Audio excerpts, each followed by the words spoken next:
I wish I could remember more of my dreams. Do you ever wake up wanting to remember a dream, only to watch it fade away forever?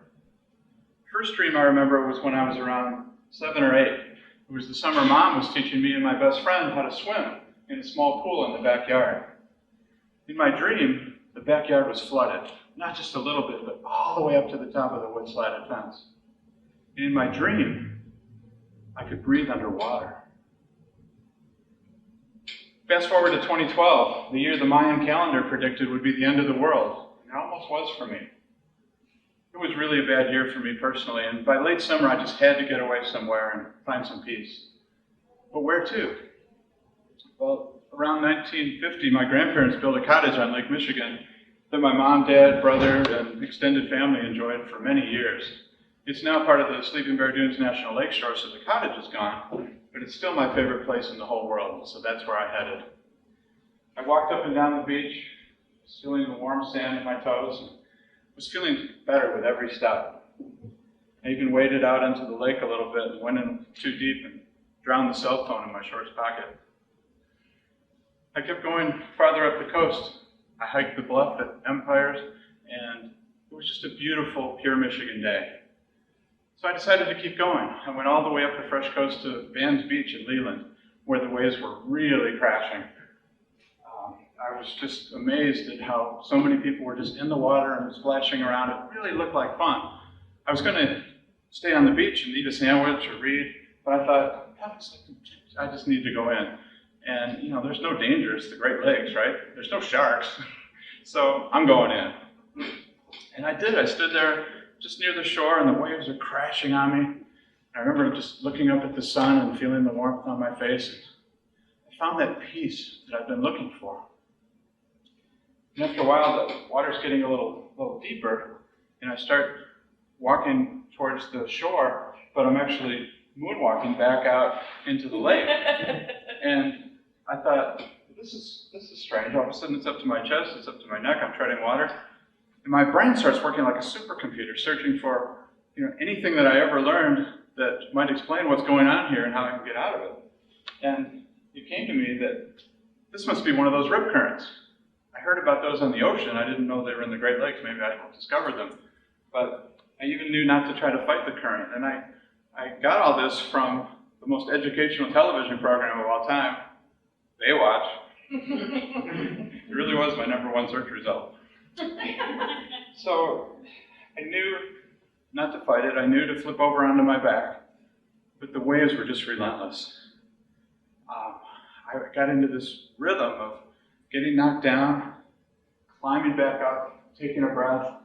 I tried to wave, but I would just sink. I tried to yell, but no one can hear me over the crashing waves. And after a while, I started to get tired. I learned later from the buoy data that these were 4- and 5-foot waves hitting me every 5 and 6 seconds. And that a cubic meter of water weighs over a ton. So it was like getting hit by a car over and over and over. And pretty soon I got really, really tired, and I had this realization that I wasn't going to get out of this. This is how I'm going to die. And people, especially parents of young children who have drowned, often ask me, what was it like? What were you thinking and feeling? And I said, I didn't feel panicked. I wasn't even that scared. It was more disbelief. How can this be happening? I was just having the best day I've had all year, and now it's going to be my last day ever. And I thought of my mom, how devastating it would be for her to hear the news of losing a son.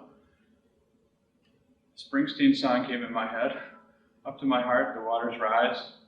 Beneath the water, cool and clear, drifting down, I disappeared. I searched for you on the other side. I thought of my dad and my grandparents who had already passed. I wondered if I'd see them soon. I thought of other family and friends and coworkers and wondered if anyone would come to my funeral.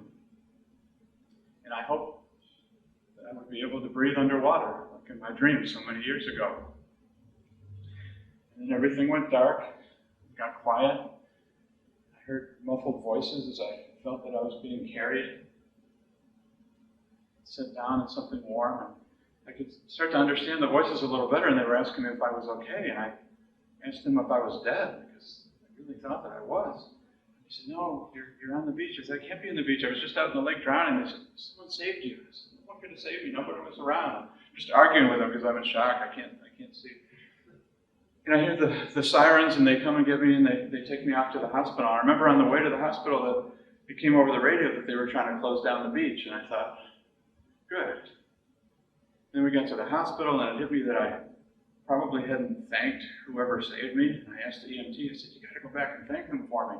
And he said, it's not like they're waiting around to be thanked, Jamie. What you need to do is pay it forward. So they kept me overnight for observation and let me go the next day, and fine, physically. I can go back to work on Monday. I can go back to business as usual, whatever that is. And it just didn't feel right. And then a week or so later, a friend of mine from the area sent me the local paper, and there I was on the front page, right after I'd been rescued. So that was jarring. I certainly didn't expect anyone to have taken a picture. But what really got me was the adjacent article about the 16-year-old boy from the area who got caught in that same rip current less than an hour after I did, and he drowned. No one saved him. And I didn't even know the term survivor guilt, but I was asking, why me? Why was I safe? Why not this sweet boy who had his whole life ahead of him? I was even a little angry about that. And I heard a couple years later that there was an empty seat on the stage where his classmates were graduating from high school. Brian wasn't there. So anyway, I started asking better questions like, what could this mean, or what should this mean? And I reached a turning point.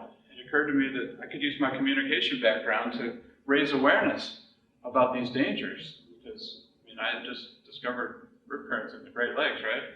And I decided I'm going to learn everything I can, and I'm going to serve any way I can in the process.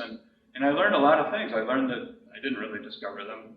Modern scientists have known for a while, and Native Americans have known for generations about these things. But I learned some other things, like that drowning is the leading cause of unintentional injury death in kids 1 to 4, and the second leading cause in all kids under 15.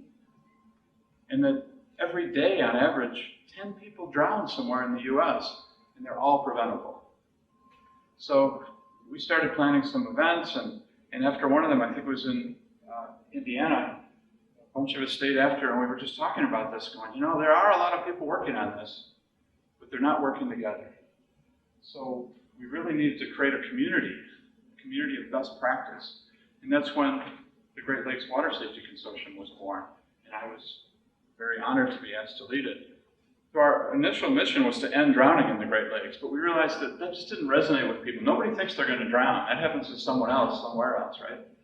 So we moved that to be our aspirational vision, but our day-to-day kind of North Star would become to help people safely enjoy the Great Lakes. And it's working better. Let me tell you a little bit more about the consortium. We're growing like crazy with members representing all 8 Great Lakes states in Ontario, where there's over 100 million people living here, plus all the visitors. We're a 503c nonprofit organization, and we have all these amazing volunteers that are working on our action committees. And these are focus areas around water safety that we've identified. And they're doing some amazing things. I just want to share a few of them. We have events. As a communicator, I know face-to-face is the most effective, so we try to have conferences and unconferences.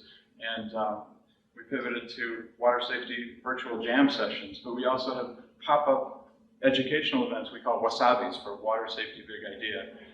We have contests for middle schoolers to design and come up with taglines to help keep their classmates safe, like, you're not a fish, so wear your life jacket. And, Luke, I'm your father, swim with me. We just love seeing these entries. They're so fun to go through.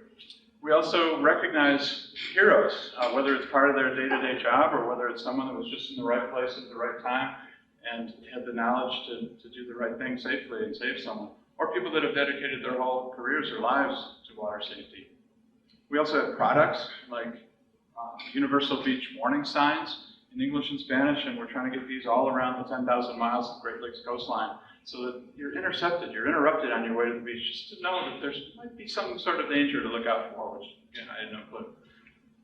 And we try to focus not only on water safety fundamentals, but innovations. So we'll gather some of the best and brightest students we can find to use innovative problem-solving techniques like design thinking to empathize and ideate and prototype. And then we have good old-fashioned print brochures. We've distributed so many of these, and there's so many more to go. These have a fold-out poster with one of those winning designs from the students. But inside, we have our top 10 crowdsourced life-saving water safety tips. And you can order these brochures for free from our website, but I'm going to share some of these with you. This is the most important part of my presentation. I want you to know these things. And the categories we break them into are avoiding drowning, escaping drowning, and safely saving others from drowning. The first one is stay dry when waves are high, also known as when in doubt, don't go out. That was my mom's favorite after she learned what almost happened to me. But trust that gut instinct. You can enjoy the beach, right? You don't have to go out. But if you do, know before you go. Check the weather forecast, National Weather Service Weather Channel. See if there's any bad weather coming, high waves coming. Check for warnings. There might have been a storm on the other side of the lake last night, and the waves are just getting here. Even though it's a bright, sunshiny day, there's even these meteor tsunamis that happen on the Great Lakes that people don't know about. So just check for warnings. And the QR codes on our beach warning sign that you see one, you can scan those and see warnings as well. Then if you do get in trouble, like I did, remember to flip, float, and follow. Flip over onto your back, conserve energy, control panic, breathe, inflate your lungs with air so you're more buoyant as you float, and then follow the path of least resistance back to the shore.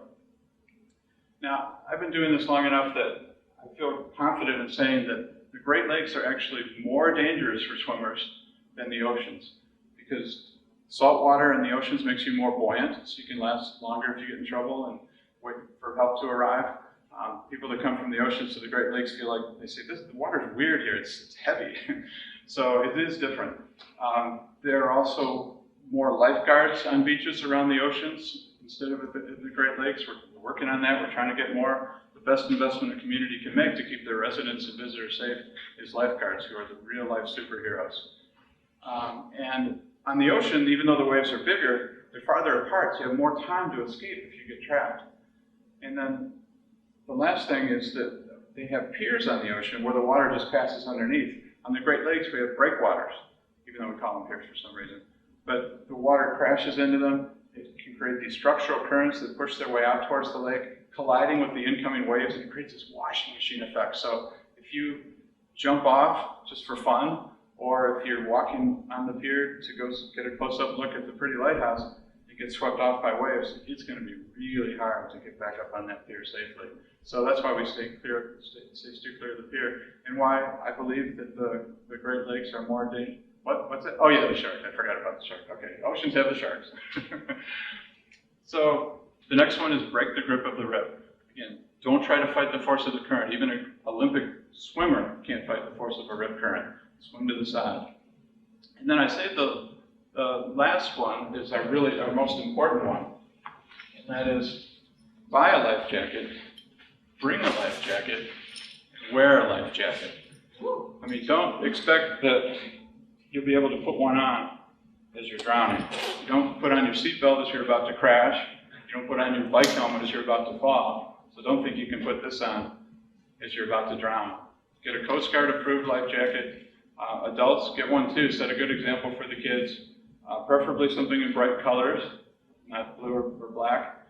Maybe with a whistle. You can wear it for miles. And wear it, whether you're stand-up paddleboarding, whether you're kayaking, whether you're giving a TED Talk. I mean, you never know, right? There could be a video tsunami at any moment. So, I think I have time for about 3 more really quick tips. You can listen faster than I can talk, so let me just go through 3 more bonus tips. Learn to swim. It may seem obvious, but everyone should know how to swim. But as you picked up, it's not enough. You need to know more than that, and that's why I'm sharing these other tips. But know how to swim. The next one is save yourself first. Just like on the airplane when they say if the oxygen mask drops down, put yours on first before you try to help someone else. Grab some flotation before you go after somebody in the water. So often we see would-be rescuers become victims because they didn't grab something. I'm telling you, these lakes, they don't care if you're this tall or you're this tall. It makes no difference to the lake. So look around for a life ring or any other rescue equipment that's at that beach. If there isn't, Look around and see what other people brought. Maybe there's a soccer ball. Maybe there's a big piece of driftwood. Maybe there's a cooler. Try to throw it to them if you can to keep yourself safer from the pier or from the beach. And if you do decide to go out after them, keep the flotation between you and them. And then the last one is yell for help early. This is ultimately what saved me. You know, drowning doesn't look like drowning. In Hollywood, it's all yelling and waving and splashing. But in reality, it's swift, subtle, and silent. The closer you get to drowning, the harder it is to yell. All you can do is gasp for air. So I yelled for help early. I didn't think anyone could hear me, but two brave strangers commandeered a kayak from a local cottage, and they got to me at the last second. So I still haven't met them. If you're watching, thank you. As you may have guessed, my story has a happy ending. One summer more than 30 years ago, I met an amazing girl. We went our separate ways, but then we reconnected, we fell in love, and we got married back at the beach where I almost drowned. And that's a better way to make the front page. Thank you and stay safe.